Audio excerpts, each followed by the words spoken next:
Thank you so much for joining my YouTube channel today. Today we're going to go over sky replacement using Luminar AI, and this has the best sky replacement tools available. However, even the best sky replacement tool can be tricked once in a while, and let me show you with this example. Okay, we're going to go in and add a custom sky. Luminar sent out an email where you could download some really nice skies that Eddie Canalciel sent in. I am sure I butchered that name, but thank you, Eddie. Very nice skies. Okay, so I'm going to open up this one. So AI is doing its thing. It's going to place the sky in. But we'll notice that the trees, we kind of lost a lot of those tree lines with the detail in the bushes as well. Also in her hair. So let's kind of go a little bit larger so we can see exactly what's going on. We know from the before and after, there's all this detail here. So we're not going to worry about the sky orientation right now or the horizontal positioning. Our main focus is going to be on mask refinement. And whenever I get an image like this, I start playing around to see what helps and what hurts. You know, so even if we bring this up quite a bit, it did help quite a bit on that bush.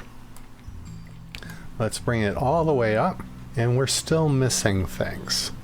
So let's go back to the original settings, see what closed gaps is doing. So if we lower it, there's even more gaps. So this we definitely know we need to be working on. That helped quite a bit. Look how good the bush on the left is. Still having some issues on the right. The hair's doing pretty good. Let's bring it up even more. Did bring some of that detail back. Okay, so we know what closed gaps does. I'm gonna reset that and fix details. Let's look at that. Okay, so most of the time it's not just one of these that's going to do it, it's a combination of all of them. So for this image, we know we're going to need to adjust all three settings. Pretty much all of them improved quite a bit when we raised them to its fullest potential. And that's doing a pretty good job.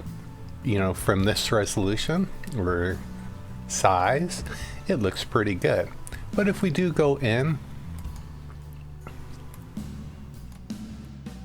we'll notice there are some areas that just cannot be fixed with AI sky replacement. So the easiest solution for this is to kind of go old school. We're going to reset this tool. Let's get back to fit to screen, and let's look at another way to replace skies. Once we're in local masking, we're going to add a texture. So a sky can be a texture. So let's load it. We'll use the same one from Eddie.